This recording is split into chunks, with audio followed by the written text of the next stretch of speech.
गोपालगंज नाम तो सुना ही होगा। बिहार का एक ऐसा जिला जहां शादियों में चिकन के साथ लिट्टी ना मिलने पर गोलियां चल जाती हैं और मछली के मुंडे के लिए लाठियां चल जाती हैं। जी हां, ये बिहार का वही जिला है जहां मुर्गे की मौत का बदला लेने के लिए अंधाधुंध फायरिंग और बमबारी हो जाती है। ये वही गोपालगंज है जहां हर साल बाढ़ का पानी 100 से ज़्यादा गाँवों में सेंचुरी मार जाता है। और जब गोपालगंज की बात आती है तो हम थामे मंदिर को कैसे भूल सकते हैं, जो गोपालगंज हेडक्वार्टर से सिर्फ 6 किलोमीटर दक्षिण में स्थित दुर्गा माता का एक मंदिर है, जहां हर साल लाखों टूरिस्ट माता रानी के दर्शन के लिए थामे पहुंचते हैं। थामे मंदिर गोपालगंज में सबसे ज़्यादा विजिट किया जाने वाला टूरिस्ट प्लेस है, जहां हर साल मार्च अप्रैल के महीने में एक बड़े मेले का भी आयोजन किया जाता है। तो आप जब भी थामे जाओ तो थामे का पोड़ुकिया खाना मत भूलना, क्योंकि जितना फेमस बिहार का लिट्टी चोखा है उससे कई गुना ज़्यादा फेमस थामे का पोड़ुकिया है।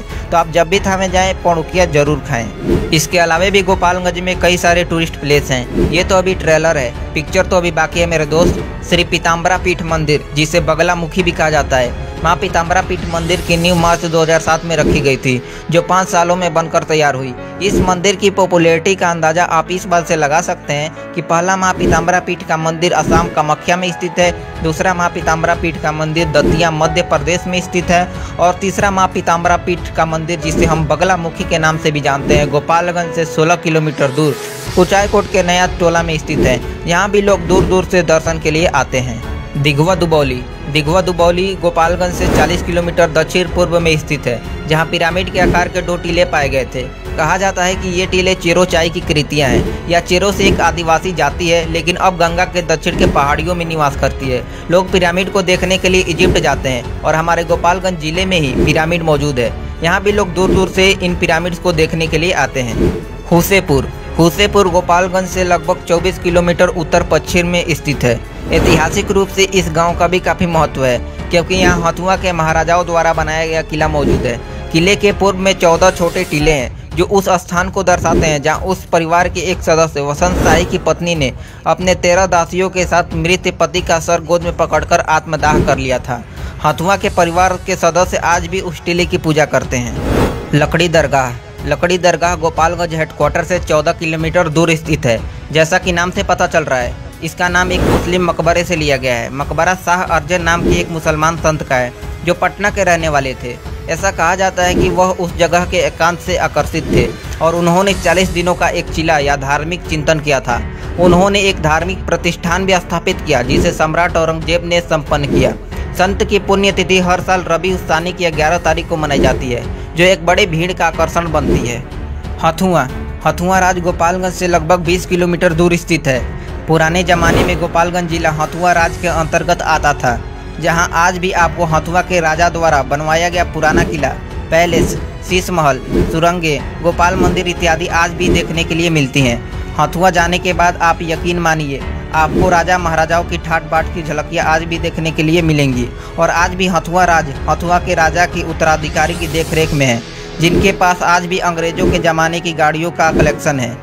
हथुआ के गोपाल मंदिर के सामने एक तालाब है, और ऐसा कहा जाता है कि महारानी राजमहल से सुरंग के द्वारा तालाब तक पहुंचती थी, जहां से वह स्नान करके गोपाल मंदिर में पूजा करती थी।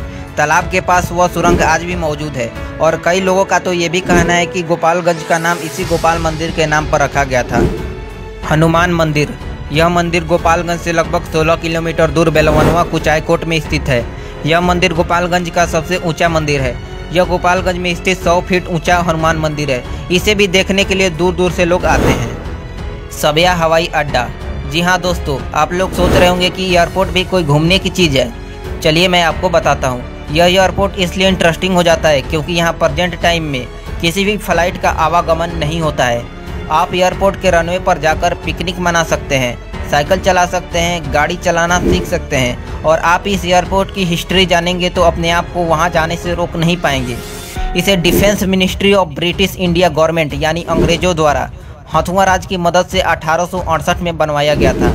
यह एयरपोर्ट 517 एकड़ में फैला हुआ है, जहां पर इस समय एयरपोर्ट की कुछ ज़मीन पर लोगों द्वारा अतिक्रमण कर लिया गया है।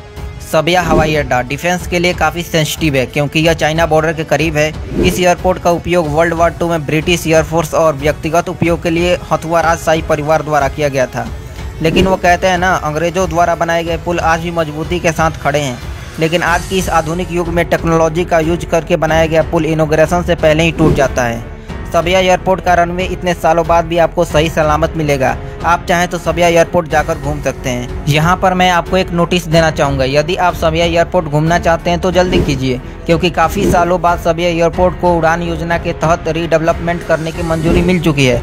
हो सकता है कि बाद में आपको वहाँ एक आधुनिक ज़माने का बड़ा एयरपोर्ट देखने के लिए मिले, तो जल्दी करें। और आप जब भी सबिया जाएँ तो सबिया का गाजा मिठाई खाना बिल्कुल मत भूलिएगा, क्योंकि जितना फेमस थावे का पौड़ुकिया है उतना ही फेमस सबिया का गाजा मिठाई है। तो आप जब भी सबिया जाएं तो गाजा मिठाई जरूर खाएं।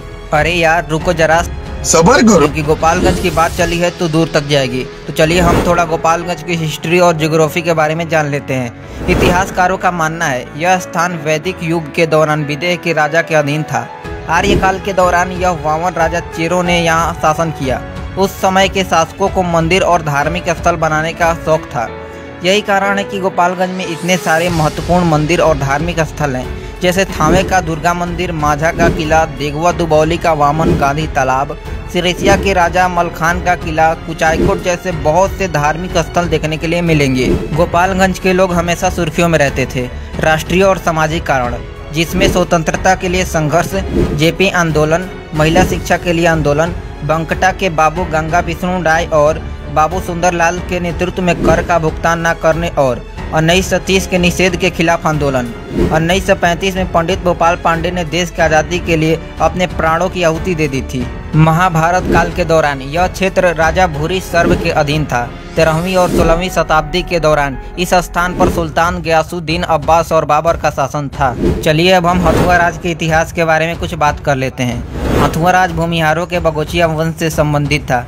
इस राज्य में 1365 गांव शामिल थे और 3,91,000 से अधिक लोग निवास करते थे। हथुआ राज्य में 4 सीटें थीं। यहाँ राज्य की सीटों में हुसेपुर, कल्याणपुर, बलचौरा और बगोच शामिल थे।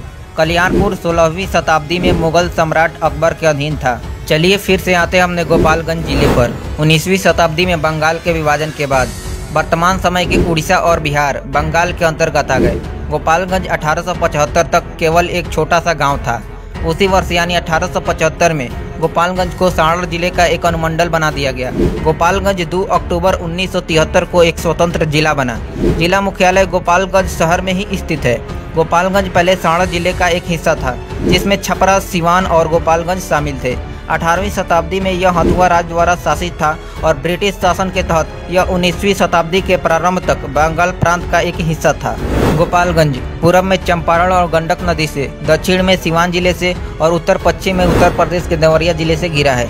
गोपालगंज जिले में 14 प्रखंड, 1534 गांव और 5 कस्बे हैं। 2011 की जनगणना के अनुसार गोपालगंज जिले में 4,13,044 घर हैं, जिनकी जनसंख्या 25,62,012 है, जिनमें से 12,67,666 पुरुष हैं और 12,94,346 महिलाएं हैं। 0 से 6 आयु वर्ग के बच्चों की संख्या 4,49,530 है, जो कुल जनसंख्या का 17.55% है।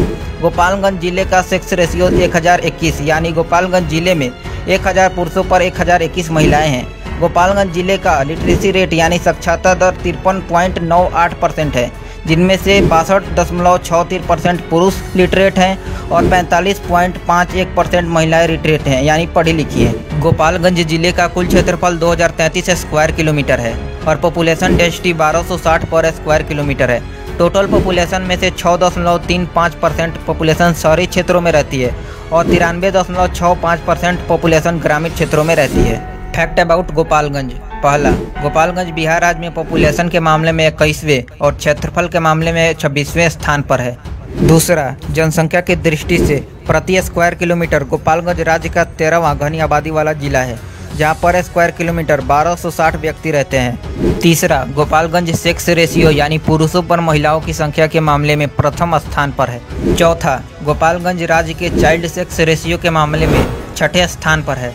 पाँचवा, गोपालगंज में 1534 गाँव में से 139 निर्जन गाँव हैं। निर्जन यानी जहाँ कोई भी नहीं रह सकता। छठा, दिघवा गांव जो बैकुंठपुर प्रखंड के अंतर्गत आता है, सबसे अधिक आबादी वाला गांव है, जिसकी जनसंख्या 21,100 है। और रेनीमठ गांव जो बोरे प्रखंड के अंतर्गत आता है, सबसे कम आबादी वाला गांव है, जिसकी टोटल जनसंख्या केवल 1 है। सातवां, गोपालगंज जिले में कुचायकोट प्रखंड में सबसे ज़्यादा यानी 222 गाँव हैं और सिधवलिया प्रखंड में सबसे कम यानी 50 गाँव हैं। आठवां, रामपुर तेंगराही का क्षेत्रफल जो गोपालगंज प्रखंड के अंतर्गत आता है सबसे बड़ा यानी 2428 हेक्टेयर है। और मान उर्फ बसंत छपरा का क्षेत्रफल जो बैकुंठपुर प्रखंड के अंतर्गत आता है सबसे छोटा यानी 2 हेक्टेयर है। 9वां, गोपालगंज में 6 विधानसभा और 1 लोकसभा सीट है। 10वां, गोपालगंज में बोली जाने वाली भाषाएं हिंदी और भोजपुरी है।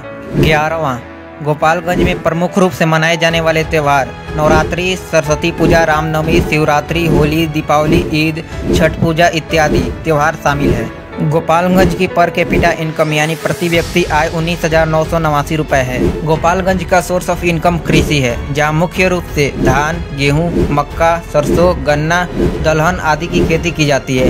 इंडस्ट्री की बात की जाए तो गोपालगंज में sugar industries, vegetable oil, irrigation आदि हैं, जो गोपालगंज, सासामूसा, सिधवलिया और हथुआ में स्थित हैं। दोस्तों, अब मैं जो आपको बताने वाला हूँ उसके लिए दिल को थाम के रखिएगा और ज़मीन को पकड़ के रखिएगा, क्योंकि ये सुनने के बाद हो सकता है आपके दिल की धड़कनें रुक सकती हैं और पैरों के नीचे से ज़मीन खिसक सकता है। 2006 में पंचायती राज मंत्रालय ने गोपालगंज को देश के 250 सबसे बैकवर्ड जिला की लिस्ट में गोपालगंज का भी नाम डाल दिया। इसका मतलब यह है कि बिहार के 38 जिलों में से गोपालगंज BRGF यानी backward regions grant fund programme के तहत पैसा प्राप्त कर रहा है। BRGF प्रोग्राम में उन जिलों को शामिल किया जाता है जो इकोनॉमिकली रूप से बैकवर्ड होते हैं, पिछड़े होते हैं, गरीब होते हैं। जिन जिलों के पास इनकम का कोई सोर्स नहीं होता उन जिलों को इस प्रोग्राम में शामिल किया जाता है। इसका मतलब यह है कि गोपालगंज के पास कोई भी सोर्स ऑफ इनकम नहीं है। सेंट्रल गवर्नमेंट की तरफ से गोपालगंज को फंड आता है, तब गोपालगंज के लोगों का गुजारा चलता है। और आप जब इकोनॉमी को देखने के लिए गोपालगंज की ऑफिशियल साइट पर जाएंगे तो वहाँ आपको कुछ खास नहीं मिलेगा, क्योंकि साइट पर आपको कुछ ऐसा दिखेगा ही नहीं जिससे आपको लगे गोपालगंज का भविष्य उजाले में है। क्योंकि वैसे देखा जाए तो पिछले कई सालों में कोई भी नई इंडस्ट्री गोपालगंज में लगी ही नहीं है जिससे ये कहा जा सके कि गोपालगंज में डेवलपमेंट हुई है। जो पुराने शुगर मिल्स थे, जो बाकी सारी छोटी मोटी फैक्ट्रीज थी, वो पुराने ज़माने से ही चली आ रही हैं और पुरानी ही अभी तक पड़ी हुई हैं और उसमें से कई सारी बंद भी हैं। क्योंकि गोपालगंज की ऑफिशियल साइट पर कुछ सोर्स ऑफ इनकम के बारे में बताया गया है जो आपको भी सुनना चाहिए। पहला, जिसमें इन्होंने इंडस्ट्री के बारे में बताया है, जिसमें शुगर इंडस्ट्री, वेजिटेबल और इरिगेशन आदि शामिल है, जिसमें से कई सारी इंडस्ट्री बंद ही हैं और ये तो सारी जो फैक्ट्रीज हैं ये पुराने ज़माने से ही चली आ रही हैं। तो आप लोग ये देख सकते हैं कि गोपालगंज में कोई भी नई फैक्ट्री नहीं बैठी है, जो पुराने ज़माने से चली आ रही है वही है और नया डेवलपमेंट गोपालगंज में नहीं देखने के लिए मिला है। दूसरा, इन्होंने मार्केट के बारे में बताया है, जो 2 मेजर मार्केट है, गोपालगंज और मीरगंज मार्केट। इकोनॉमी का इन्होंने सोर्स ऑफ इनकम इसे बताया है, जो पुराने ज़माने से ये 2 मार्केट चली आ रही हैं, जैसा कि आप लोग भी जानते हैं। तीसरा सोर्स ऑफ इनकम इन्होंने बैंकिंग सेक्टर को बताया है, जिसमें वो सारे बैंक आ जाते हैं, central bank of India, SBI, सारे बैंक आ जाते हैं। तो आप लोग देख सकते हैं यही 3 जो मेजर पॉइंट है ये गोपालगंज की ऑफिशियल साइट पर दिए गए हैं। यही गोपालगंज के सोर्स ऑफ इनकम है, जिसमें आपको कुछ भी नया देखने के लिए नहीं मिलेगा। ये सारे पुराने ज़माने से ही चले आ रहे हैं और आप लोग इसमें कुछ नया नहीं देख पाओगे और गोपालगंज में कुछ नया डेवलपमेंट हुआ ही नहीं है।